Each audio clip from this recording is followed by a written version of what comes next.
Bonjour et bienvenue, vous écoutez C'était ce jour-là, une série de podcasts consacrés à l'histoire des Juifs en Europe. Je suis Isabelle Birambeau, ancienne correspondante de presse à l'étranger, traductrice et rédactrice. Dans ce podcast, je vous emmène à la rencontre de ceux qui se consacrent à la mémoire de l'Holocauste. Aujourd'hui, j'ai rendez-vous au Conseil de l'Europe, une institution européenne basée à Strasbourg, dont le rôle est de promouvoir la démocratie, défendre les droits humains et l'état de droit. Je me suis entretenue avec Jean-Philippe Restouex, qui y travaille depuis plus de 30 ans. Depuis 2014, il s'occupe des dossiers relatifs à la mémoire de l'Holocauste et la prévention des crimes d'humanité. Dans cet épisode, Jean-Philippe Restouex rappelle que l'Holocauste est l'une des raisons pour lesquelles le Conseil de l'Europe a été créé en 1949. Le Conseil est créé à l'ombre des cheminées de la Shoah, dit-il. Il constitue en quelque sorte une réponse aux événements tragiques qui ont secoué l'Europe au début du XXe siècle. Mais laissons ce passionné d'histoire nous en dire plus. Premièrement, le Conseil de l'Europe, la plus vieille institution européenne, née en 1949, et pour les personnes qui ont créé cette organisation, ils avaient très clairement en tête et en mémoire la Deuxième Guerre mondiale et les conséquences de la Deuxième Guerre mondiale. On était dans une Europe où encore beaucoup de villes n'étaient pas reconstruites. On avait encore les images qui déjà à l'époque étaient quasi iconiques de la découverte des camps, qui sont des images qui ont aussi leur histoire. Donc, dès en 1949, quand le Conseil est créé, il est réellement créé à l'ombre des cheminées de la Shoah. Donc, c'est vraiment une réponse basée sur le droit, sur les droits de l'homme et la démocratie. C'est-à-dire, l'idée, c'est pour éviter de revivre le cauchemar de 1933, si on prend le régime hitlérien comme point de date, on pourrait prendre 22 comme pour l'Italie, mais on pourrait prendre même 1918 pour le traité de Versailles. Là. Donc, pour éviter que se réenclenche ce genre de dynamisme de haine, de rancœur, d'histoire non réconciliée, de dire, ok, est-ce qu'une institution qui travaillerait sur les droits de l'homme, sur le respect des citoyens, sur le respect des États vis-à-vis des droits des citoyens, sur le respect de la démocratie, est-ce que c'est un moyen qui peut éviter la répétition des tragédies qu'on avait connues en Europe au début du XXe siècle. Donc pour les pères fondateurs, c'est très clair. En 1954, il va y avoir une autre convention qui va être signée, qui est la Convention culturelle. L'article 2 stipule que parmi les parties prenantes, donc les États membres qui ont signé la Convention culturelle, il faut qu'ils aident et qu'ils favorisent la connaissance des langues, de l'histoire et un thème qu'on n'emploie plus beaucoup, de la civilisation des parties prenantes, donc de la civilisation des autres pays. Et donc depuis cette date, il y a une attention particulière du Conseil de l'Europe sur les problématiques historiques, qui a été fortement traduite par un travail sur l'enseignement de l'histoire. C'est-à-dire que ça a été pendant très longtemps pensé comme il faut être attentif, notamment avec un institut qui s'appelle le Georg Eckert Institute, qui est un institut qui, lui, travaille sur les manuels scolaires, et donc où il y a des documents et des recommandations du Conseil de l'Europe valorisant cette coopération. Donc, au départ, c'est vraiment de dire qu'est-ce qui est dit de l'histoire dans les manuels. Ensuite, il y a eu toute une phase sur comment les enseignants peuvent travailler avec ces manuels et donc de la formation pour des enseignants sur des sujets particuliers et notamment sur tout ce qui était des sujets, je dirais, sensibles ou problématiques.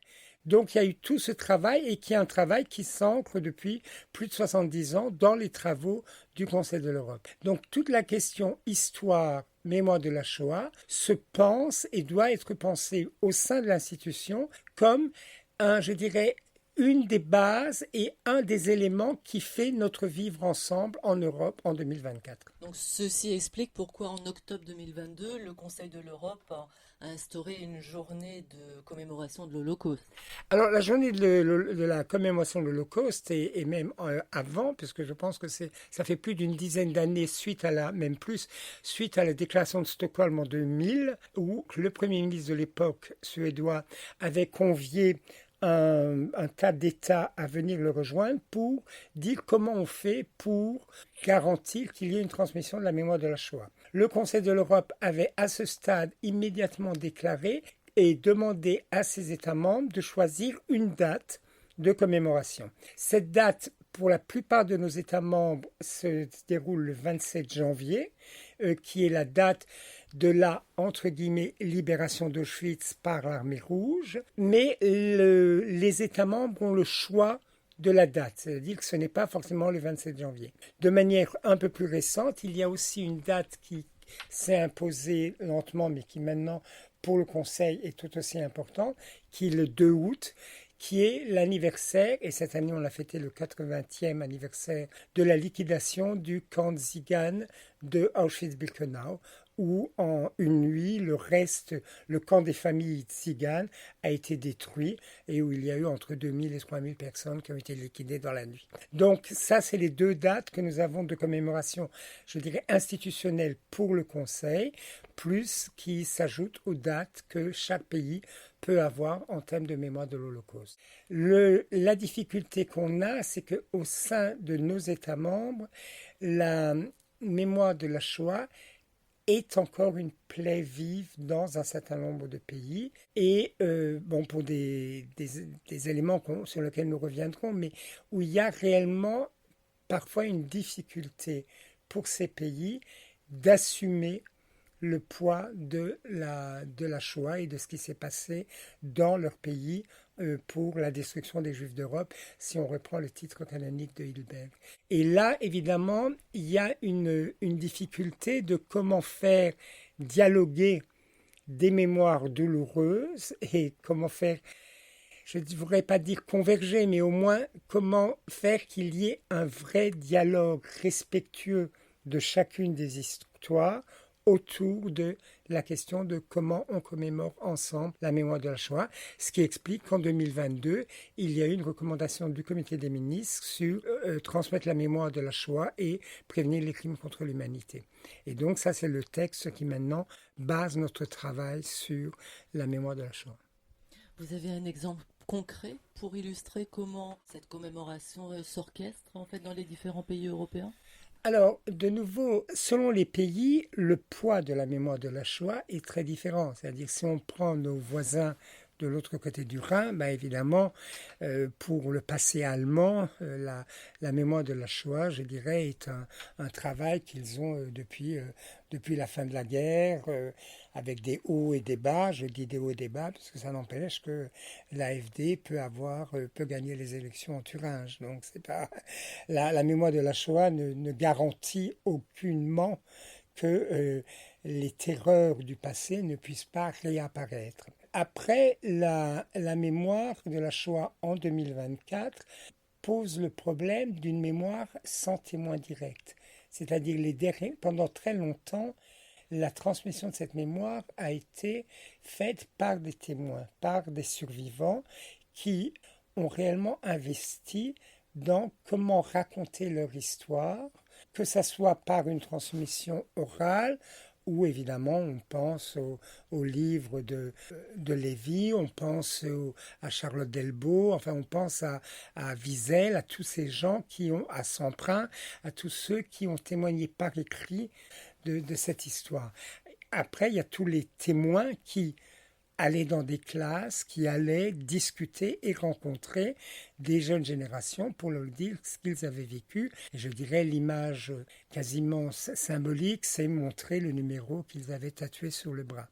Après, donc cette possibilité-là d'avoir un témoignage direct, maintenant, simplement, le temps fait son office et il y a de moins en moins de personnes qui ont. Par contre, on a maintenant les fils des survivants, c'est-à-dire qu'on peut avoir des transmissions au niveau familial et où les enfants ont envie de témoigner de comment cette histoire s'est inscrite dans leur histoire familiale, y compris parce que des fois, il y avait un silence des parents par rapport à la volonté de transmettre cette histoire. Après, un autre stade de cette mémoire, et je pense là où nous sommes actuellement, c'est une reconnaissance de les témoins disparaissent, les lieux de leur souffrance demeurent. Donc la question, c'est comment on fait pour que les sites de mémoire de la Shoah soient des lieux où, ils puissent avoir éducation sur ce qui s'est passé dans ce lieu, puissent avoir transmission de cette histoire et puissent avoir éventuellement interrogation sur le ici et maintenant et sur les conséquences que cette histoire peut avoir dans le présent de chaque pays. Sur ce point-là, il y a encore énormément de choses à faire. Par exemple. Alors, si on prend la mémoire de l'Holocauste des Roms et des gens du voyage, il y a réellement actuellement tout un effort qui est fait par les organisations non gouvernementales Roms, Sinti. Alors, quand je dis Roms, c'est vraiment il faut entendre comme un mot parapluie qui couvre tous les groupes, communautés de gens de voyage, Sinti, Yéniche. Donc c'est vraiment, quand je parle Rome, c'est vraiment un mot valise qui couvre tout. Il y a réellement un problème de mémorialisation et de commémoration et de localisation et de valorisation des lieux où il y a eu une contribution, ou des lieux qui ont participé à l'Holocauste des Roms. Y compris le problème, c'est qu'un certain nombre de ce camp, si je prends l'exemple français, un certain nombre de ce camp des Roms ont été emprisonnés et parqués dans des camps pendant l'occupation, mais ils ont été aussi parqués dans ces camps après la libération, puisqu'ils étaient considérés toujours comme des personnes asociales, comme des personnes qui présentaient un danger, qui n'étaient pas intégrées, etc. Donc là, on a un vrai problème. Dans d'autres pays, ça donne des choses terribles. Par exemple, Lety, en République tchèque, qui était un lieu où il y a réellement eu des massacres et qui est un lieu important pour la mémoire de l'Holocauste des Roms, qui pendant longtemps a été une porcherie, après, qui évidemment, je dirais, il y avait une double insulte par rapport au lieu et aux victimes. Après de nombreuses années de tergiversation, les autorités publiques ont finalement accepté d'arrêter la porcherie et de réhabiliter les lieux. Donc maintenant, simplement, il y a moins d'un an, les lieux ont été réhabilités. Par contre, ils ne sont pas encore entrés dans la partie muséographiée, ces lieux, ou comment en faire pour être des lieux de commémoration.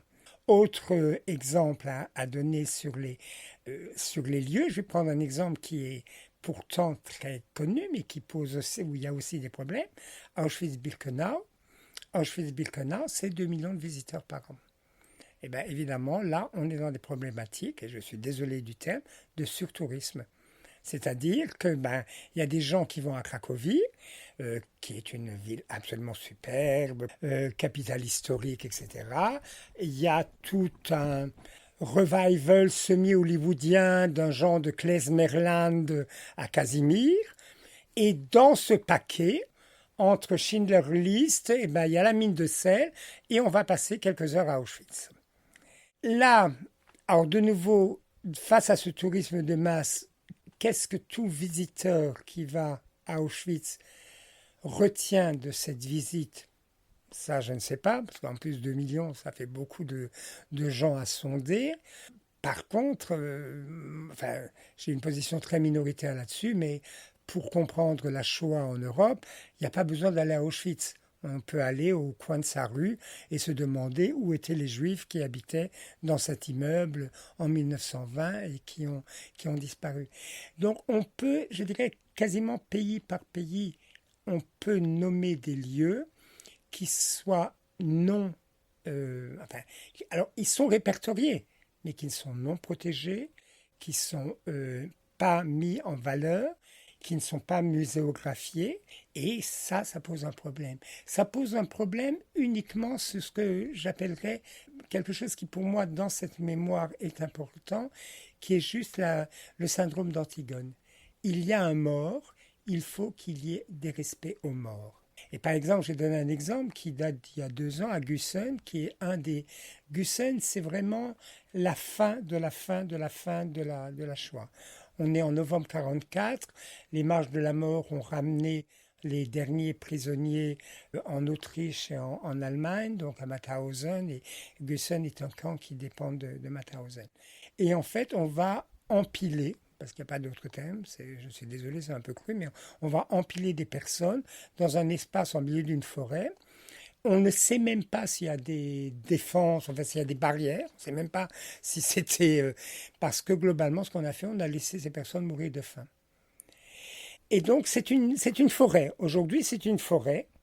Il y a dans cette forêt un monument qui indique quand on rentre dans la forêt qu'il s'est passé quelque chose, qui est vraiment un monument très très minimaliste et que si on ne sait pas, ça peut être une borne kilométrique, on est à peu près à ce niveau-là. Et quand on se promène dans cette forêt, et bien tout d'un coup, par terre, on va trouver un bouton, une semelle de chaussure, et encore aujourd'hui, oui, oui, encore aujourd'hui. Alors, les autorités, donc il y a eu une visite à travers International Holocaust Remembrance Alliance, l'AERA, qui est l'organisation, l'alliance de l'ensemble des pays pour la mémoire de la Shoah, et qui a fait un projet sur la protection de ces sites. Et donc, il a visité un certain nombre de ces lieux, et je faisais partie pour le conseil de ces visites.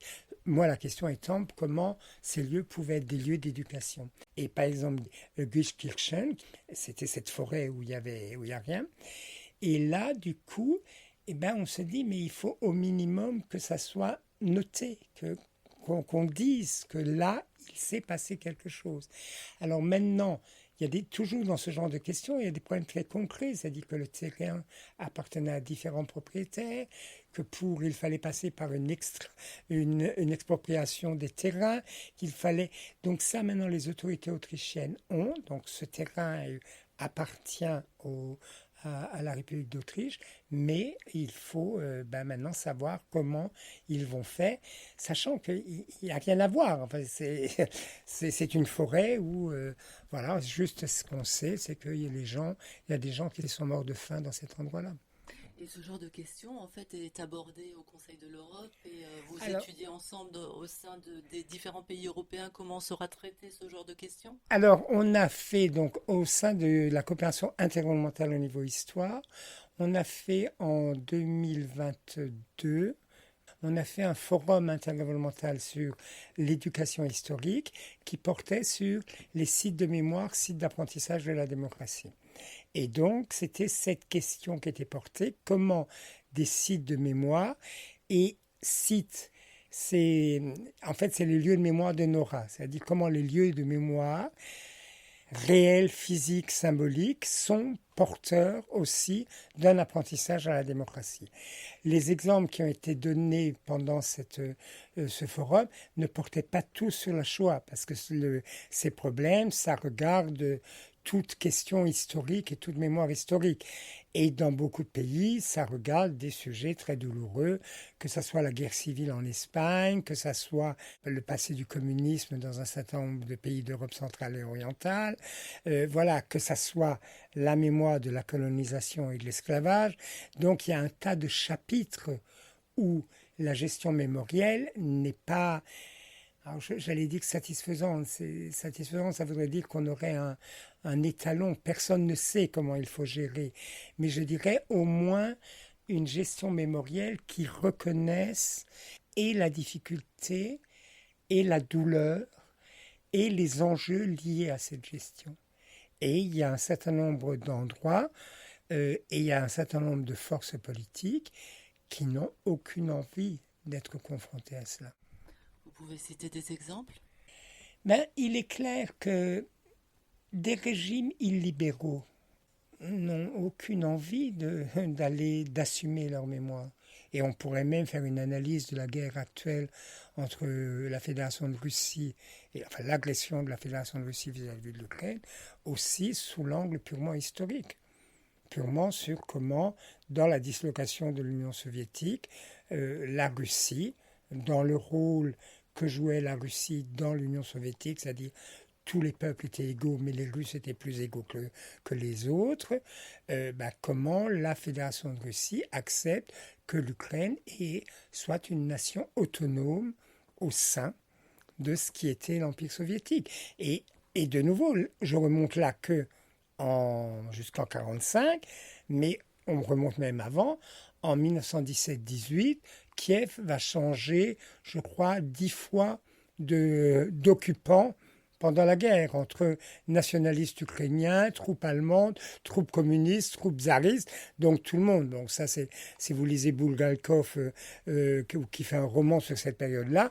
Donc voilà, donc il y a toujours des choses qui remontent du très long terme. Et c'est ça aussi la difficulté, c'est qu'en Europe, quand on parle d'histoire, quand on parle de mémoire, on est toujours dans de la très très longue durée. Et donc, même la Shoah, avec sa spécificité d'une raison industrielle utilisée pour créer de la mort, je dirais dans un maximum de temps et avec le maximum de rendu, ce mécanisme-là s'ancre dans la très très longue histoire de l'antisémitisme européen, de systèmes de boucs émissaires, de vision judéo-bolchevique, de vision judéo-capitalisme, donc des veines dont on sait qu'elles n'ont pas énormément besoin d'être secouées pour tout d'un coup réapparaître. Et donc, même quand on parle de la Shoah, c'est tout ce poids-là que l'on porte. Et ce poids-là s'inscrit dans une histoire de la violence de ces petits bouts de l'univers qui s'appelle l'Europe. Donc ça veut dire que pour vous, la Shoah est étroitement liée à l'histoire de l'Europe ? Oui, alors je crois profondément que la Shoah est un crime européen commis par des Européens contre des Européens en Europe. Qu'après la Shoah ait eu des répercussions et des conséquences pour le monde entier, ça c'est évident. Mais très clairement, il y a, je dirais, des racines qui sont très européennes. Deuxièmement, dans les mécanismes de départ qui ont permis la Shoah, il y a une responsabilité mondiale.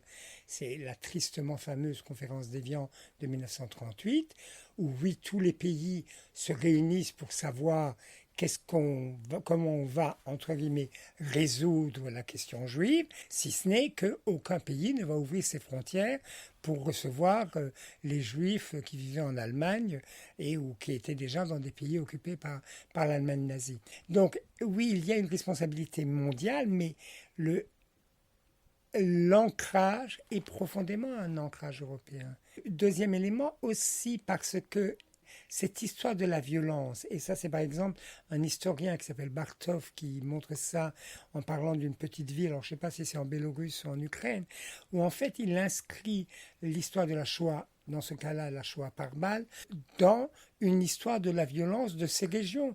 C'est-à-dire en 18, il y a tout d'un coup un nouveau groupe qui devient majoritaire, qui massacre le groupe qui avant était lui-même majoritaire, et puis tout d'un coup en 39, le groupe qui a été partiellement massacré redevient majoritaire et va se rebattre contre le groupe qui a lui-même été oppresseur puis oppressé, et ces deux groupes vont s'unir contre les Juifs. Donc on est dans une histoire de la violence, et c'est ça qui rend la chose très compliquée de penser l'Europe à partir de la Shoah, parce que ça nous oblige à penser contre nous-mêmes.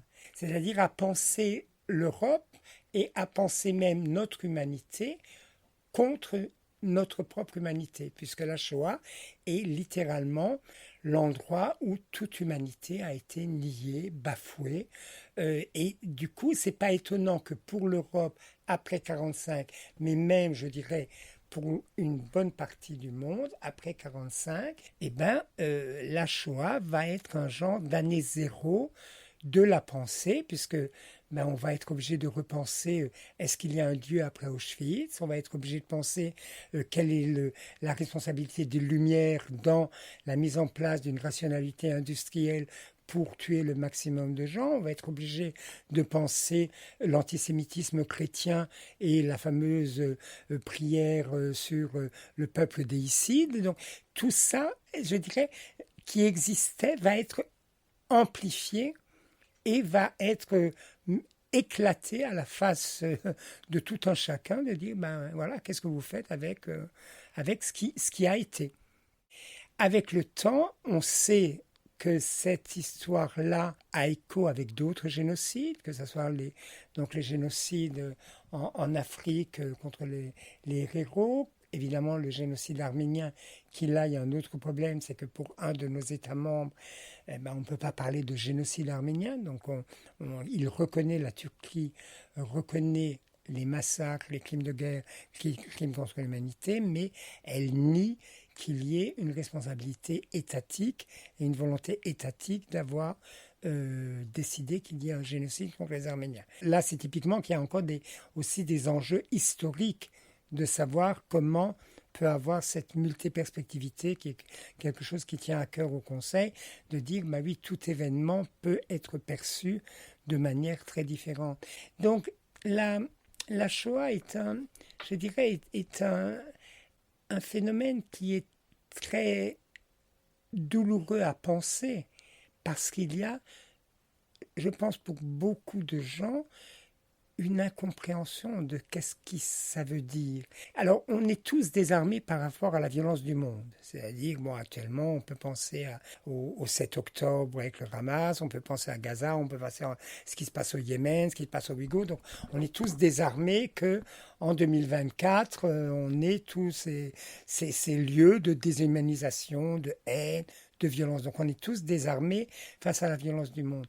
Mais je pense que la Shoah interpelle chacun dans sa propre humanité, c'est-à-dire de dire mais comment ça a été possible et pas sur l'idée et pas sur le questionnement que je n'aime pas, qu'est-ce que vous aurez fait à votre place si vous étiez, qui est une question qui pour moi n'a pas de sens, parce que non, je suis né en 63, je suis pas né en 33, donc non, la question ne se pose pas. Mais par contre, c'est en tant qu'être humain, qu'est-ce que la Shoah me dit de l'humanité? Et ça, qu'est-ce que la Shoah me dit de l'humanité? De la réalité de Goebbels à la réalité du bébé de 6 mois qu'on va tuer comme un pigeon qu'on jette en l'air. Qu'est-ce qui est dit d'une commune humanité dans cette là? Alors, dans le livre de Hilberg, où il met les victimes, les perpétrateurs et les bystanders, alors bystander, et maintenant de plus en plus de gens questionnent cette notion de bystander, parce que si on le traduit par témoin, le témoin n'est jamais neutre. Est-ce que même quand le témoin, on se demande aussi qu'est-ce qu'a fait le témoin à la fois quand il porte le témoignage et au moment dont il est témoin. Donc, mais il y a là, je dirais, une vraie interrogation dans notre quotidien. Alors évidemment, on n'est pas à un moment où, heureusement pour l'instant, au moins ici, dans un moment où des mécanismes d'extermination ou d'annihilation d'un groupe spécifique se mettent en place, mais néanmoins, on pourrait avoir des signes qui disent que, oui, si demain on a un pouvoir, je suis français en France, qui serait d'extrême droite, demain matin, ça serait finalement pas si grave de tuer un arabe, pas si grave de tabasser un homosexuel, pas si grave d'insulter un couple de lesbiennes qui se baladent avec leurs enfants, etc. Donc de nouveau, je ne dis pas que c'est le même mécanisme, mais par rapport à un questionnement sur l'humanité, oui, c'est le même mécanisme. C'est-à-dire comment un être humain peut, vis-à-vis de lui-même, justifier l'injustifiable. Parce que je pense que même pour le SS qui était à Mauthausen, au Struthof, ce qu'il faisait sens. Et c'est ça qui est terrible. Alors je veux bien qu'ils passent je m'imagine bien qu'il y en avait un certain nombre qui devaient boire pas mal pour oublier ce qu'ils avaient fait, mais mais à la fois, ils devaient aimer leurs enfants, ils devaient peut-être avoir un appât du gain, enfin ils devaient être des gens très normaux, si ce n'est que leur métier c'était de tuer ou de participer à une institution de mort et de mise à mort collective. Mais vous dites que ce métier faisait sens, mais quel sens ça avait?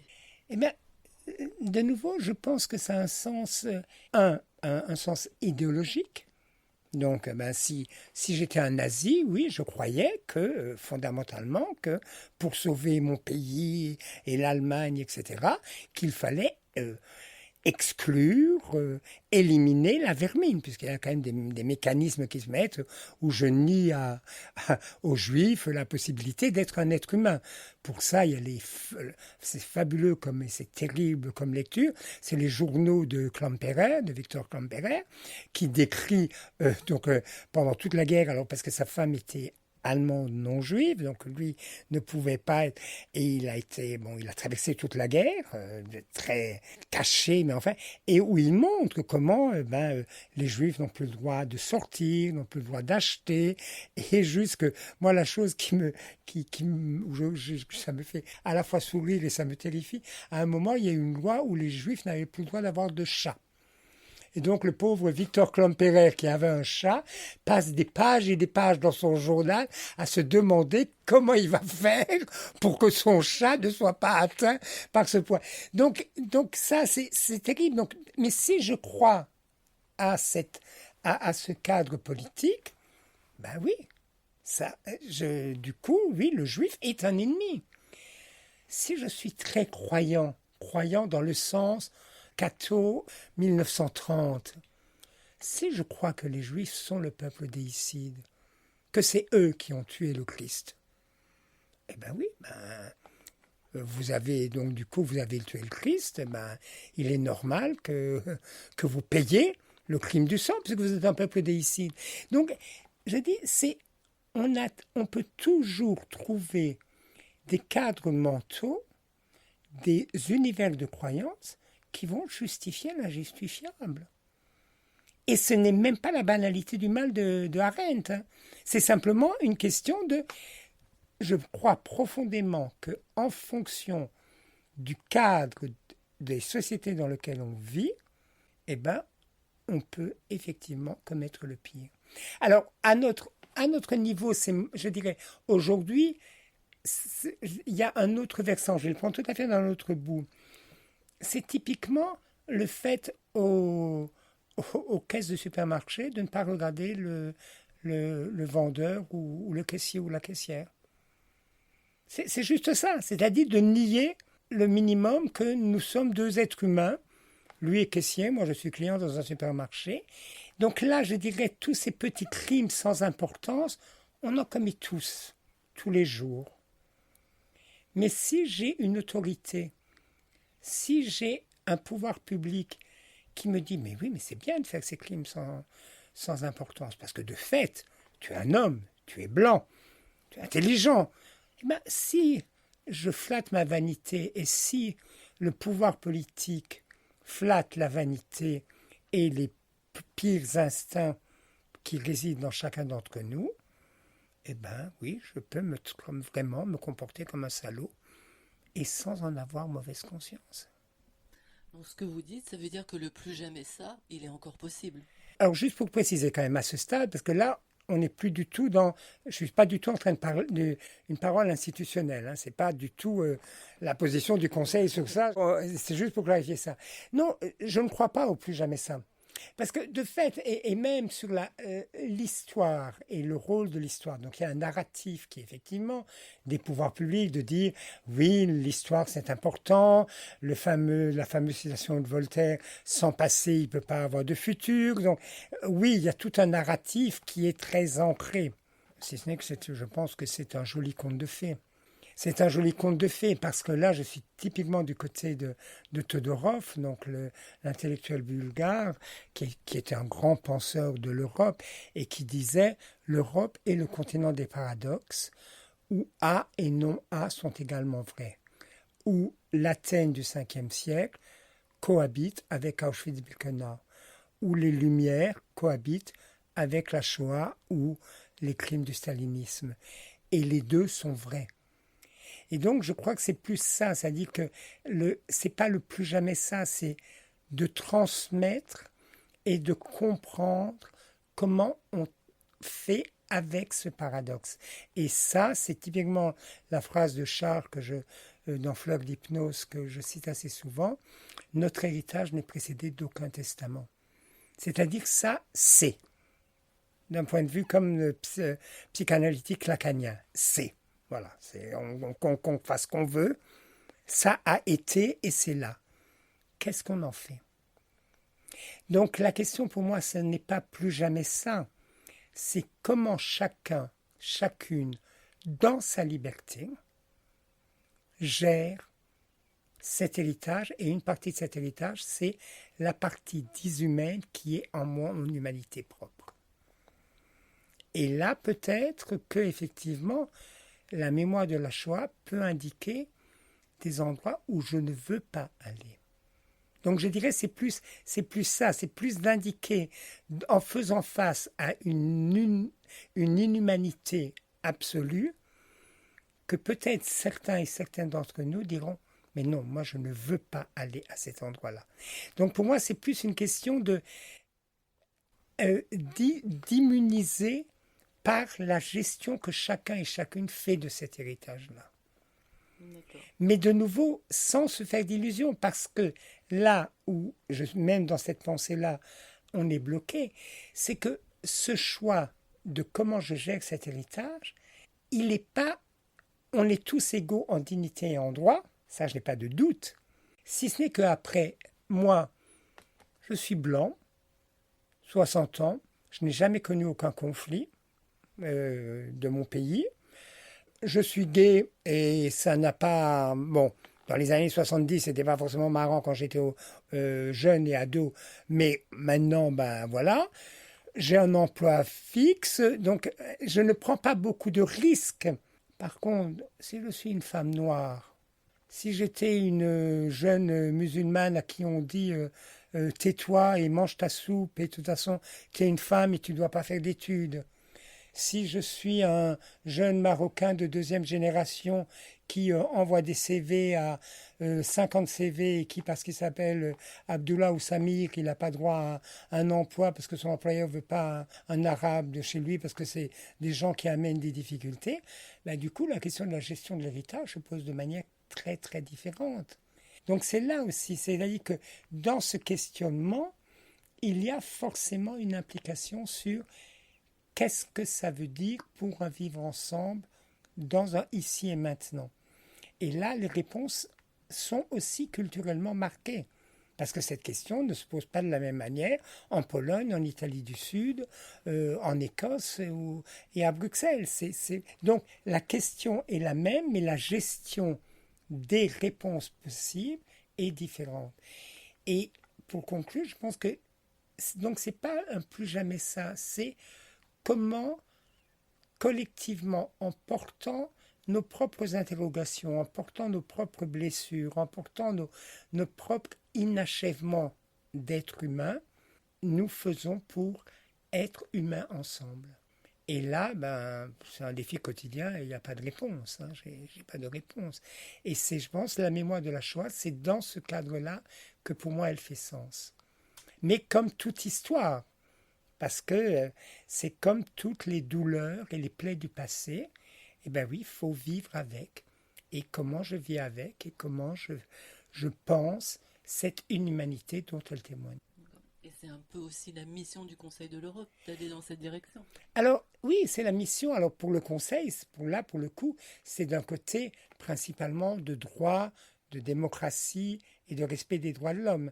Mais très clairement, même autour de ces trois axes, par exemple, le respect des droits de l'homme, le respect des droits de l'homme, c'est aussi de dire toute douleur est égale à toute douleur. Personne ne peut juger de la douleur de l'autre. Alors après, quand je dis ça, il y a immédiatement un problème éthique qui se pose. Oui, il peut avoir une douleur du bourreau.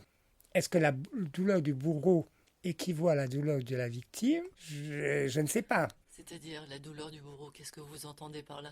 Il y a eu des sociologues allemands qui avaient fait dans les années 80, qui avaient interrogé des fils et filles de victimes, donc de crimes de guerre ou de la Shoah, et des fils et filles de dignitaires nazis.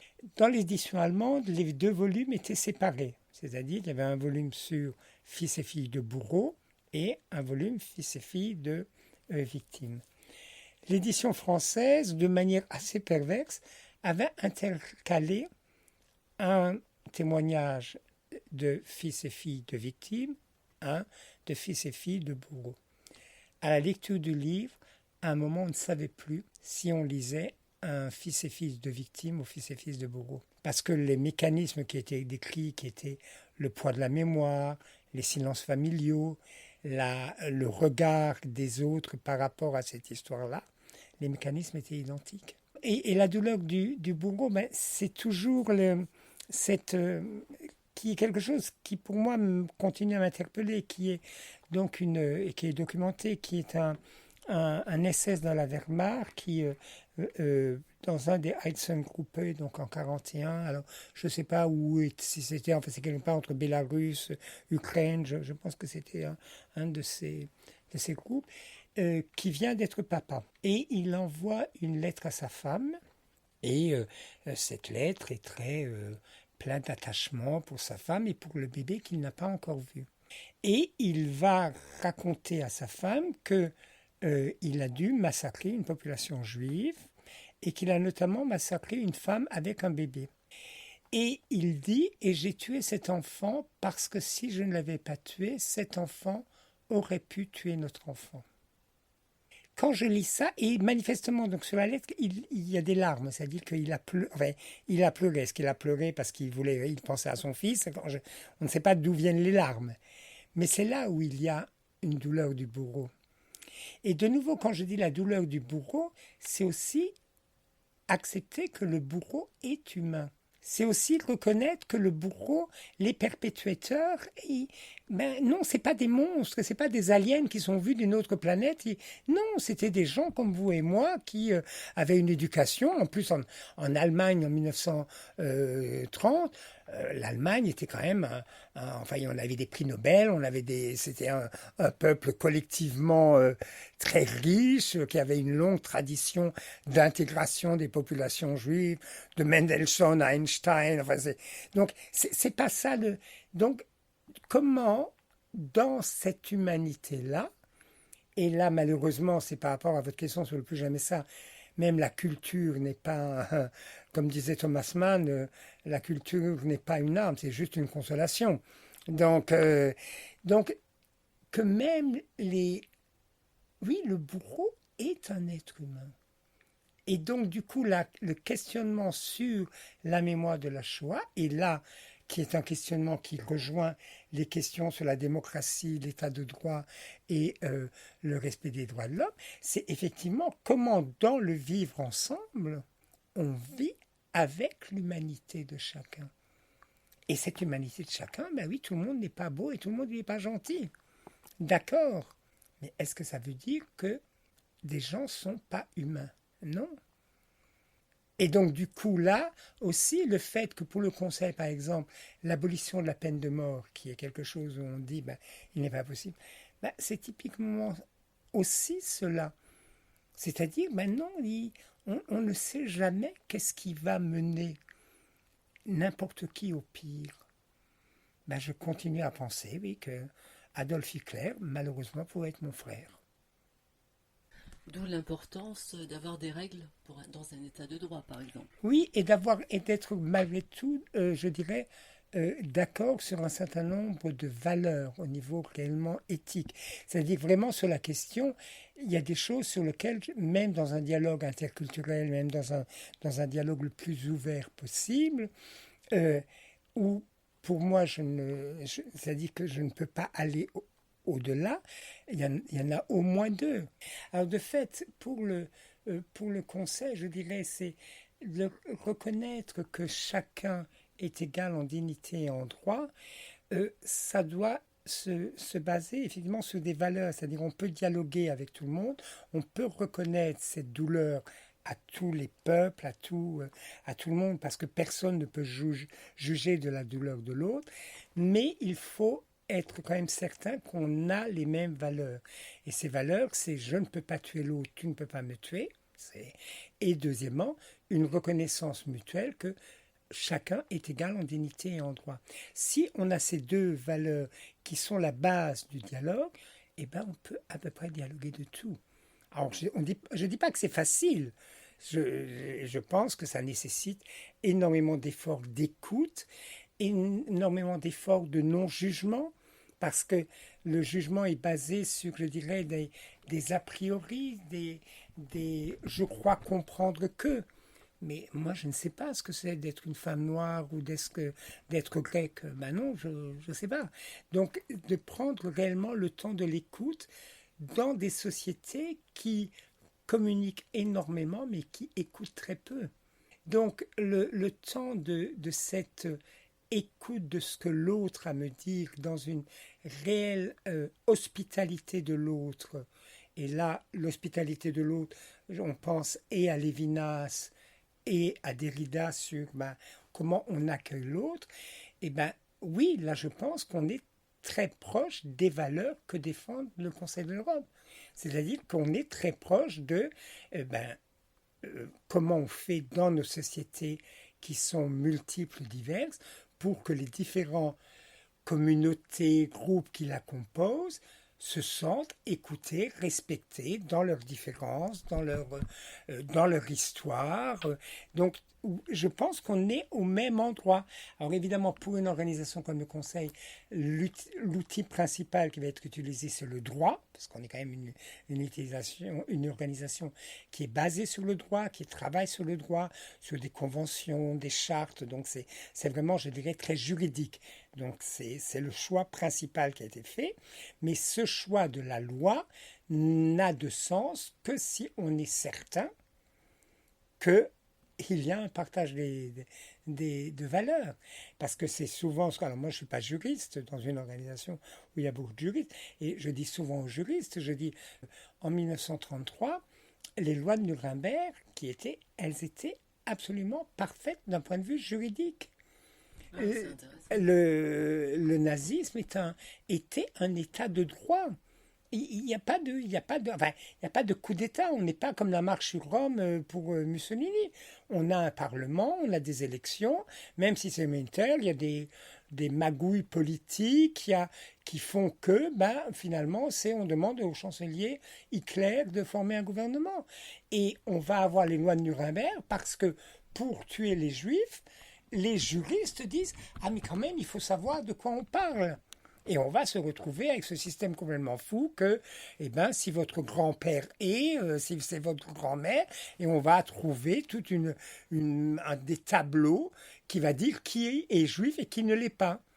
Et tout ça, c'est pour avoir une base légale pour pouvoir les tuer. Ce qui est quand même absolument terrible comme raisonnement. Oui, raisonnement. Mais au moins, on les tue dans un cadre légal. Oui. Donc, en fait, l'état de droit ne permet pas d'éviter ce genre de tragédie. Non, l'état de droit, s'il n'est pas basé sur, pour les populations qui vivent dans cet état, s'il n'est pas basé sur un socle de valeurs communes, et là, c'est là aussi où l'histoire, malgré tout, joue un rôle. Je ne dirais pas parce que l'histoire témoignerait de valeurs communes, mais parce que l'histoire, au contraire, témoignerait de tous les moments où ces valeurs n'ont pas été respectées. Alors là, pour me faire comprendre, je vais prendre l'exemple français. Il y a très longtemps, il y avait une revue qui s'appelle Historia, qui à l'époque, moi quand je lisais ça quand j'étais jeune, j'avais pas les clés pour comprendre, mais qui est une revue qui est plutôt, je dirais, une perception de l'histoire plutôt de droite, dans un récit national, voilà. Mais qui avait fait un numéro sur la France, pays des guerres civiles. Et qui avait montré comment, dans l'histoire de France, il y a toujours eu des moments où les tribus gauloises se massacraient allègrement pour des raisons ou une autre. Et disant que finalement, la France était née aussi de ces divisions permanentes. Donc, qui était une diversité et des divisions permanentes. Et là, il faut toujours se souvenir, par rapport à ce que je disais tout à l'heure sur notre héritage n'est précédé d'aucun testament, c'est l'article 1er de l'édit de Nantes. Donc, l'édit de Nantes met fin aux guerres de religion où il y a eu des crimes de guerre, ce qui aujourd'hui on appellerait des crimes de guerre, donc où on met des protestants dans une grange et on brûle la grange, où on massacre des catholiques dans deux églises et on a la Saint-Barthélemy. Donc des choses qui ne sont pas très, très respectueuses ni des droits de l'homme, et voilà. Donc. Mais le premier article de l'édit de Nantes dit qu'on ne pourra pas faire mémoire de tout ce qui s'est passé pendant les guerres de religion, qu'on ne pourra pas aller en justice, qu'on ne pourra pas aller chercher l'assassin. Et c'est là où je pense qu'il y a une question qui est posée à tous nos États, c'est qu'entre vérité, justice, paix et réconciliation, eh ben, ces 4 éléments qui sont tous excessivement importants, ben, sont des éléments qui sont incompatibles. C'est que forcément, pour qu'il y ait un processus de réconciliation, il faut qu'il y ait un processus d'oubli. Pour qu'il y ait un processus de justice, ça veut dire qu'il faut un processus de réparation. Pour qu'il y ait un processus de paix, il faut qu'il y ait un processus où on désigne qui est coupable, qui est innocent. Et donc, je dirais la difficulté pour l'Europe et pour toute institution européenne, c'est effectivement de faire entre justice, réconciliation, paix et vérité, eh bien, comment on gère les tensions. Alors, de nouveau, pour une organisation comme le Conseil, la réponse est simple, c'est le droit. C'est-à-dire, ça va être, eux, ils vont entrer dans la question justice. Mais ce n'est pas suffisant. Et de nouveau, ça aussi, c'est très intéressant. C'est-à-dire que quand il y a eu toutes les commissions vérité et réconciliation en Afrique du Sud, ou aussi les Ganacha, donc qui sont ces regroupements de populations après le génocide du Rwanda, où on va réunir des bourreaux, des victimes pour entendre la parole. Évidemment, d'un point de vue juridique occidental, c'est absolument impossible. C'est-à-dire la charge de la preuve, enfin, tout le mécanisme juridique se retrouve totalement secoué. Si ce n'est que si on prend les chiffres, il y a eu plus de personnes qui ont dû rendre compte de leur acte à travers les processus des Ganacha que d'Allemands qui ont dû rendre compte de leur acte après le nazisme. Ah oui. Oui. Mais oui, parce qu'en fait, alors ça c'est un livre qui est sorti récemment sur la dénazification, c'est que là aussi, il y a eu quand même un narratif qui s'est imposé en Europe de l'Ouest sur, ah ben oui, quand même les Allemands, ils ont fait tout un travail, et puis aidés par les puissances occidentales de dénazification, etc., etc. Ça, il suffit de voir Un automne en Allemagne de Fassbinder, où il y a cette scène absolument terrible. Donc, En automne en Allemagne, c'est un film qui est fait en 77-78. La bande à Bader, qui est aussi une manière de la jeunesse allemande de rappeler à la société allemande que, ben coucou, il y a encore des fantômes dans les placards et vous ne les avez pas.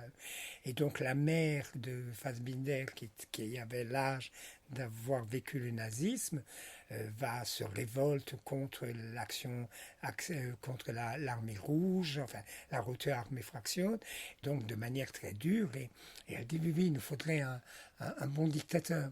Et Fassbinder, là, vraiment, la pousse en disant, mais qu'est-ce que tu dis, etc. Et où elle dit, oui, il faudrait un gentil dictateur. Donc, le problème pour la société allemande, et je dirais pour beaucoup de sociétés en Europe, c'est qu'il y a on a mis la poussière sous le tapis, y compris en Europe occidentale, parce que finalement, il y avait une autre chose qui fonctionnait, c'est-à-dire que les nazis étaient aussi des anticommunistes. Donc à partir du moment où il y a la guerre froide, ben, les ennemis de mes ennemis peuvent potentiellement être mes amis.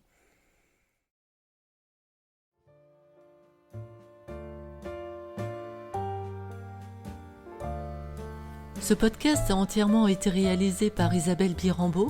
Je remercie chaleureusement Jean-Philippe Restouex pour le temps qu'il m'a accordé pour cette interview, qui a été divisée en 2 parties.